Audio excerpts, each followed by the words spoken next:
Out of the 3 colors that we need to make Sock Monkey Mittens, only one is non-negotiable: white or off-white.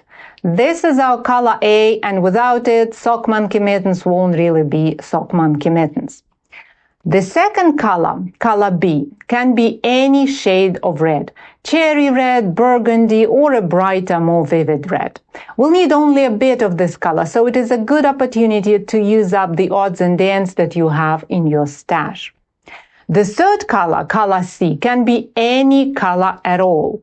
The classic combination is with black, but it can also be blue, brown, it can be an eggplant, or even lighter colors like gray or pink. It is better to have these shades as solid colors because we'll use them to create a marling effect that, as you see, is variegated enough as it is. As for the thickness of yarn, any yarn and light worsted weight will work fine. Here's how thick the yarn that I'm using is when placed against a knitting needle in size 4.5 millimeters. That's US size 7.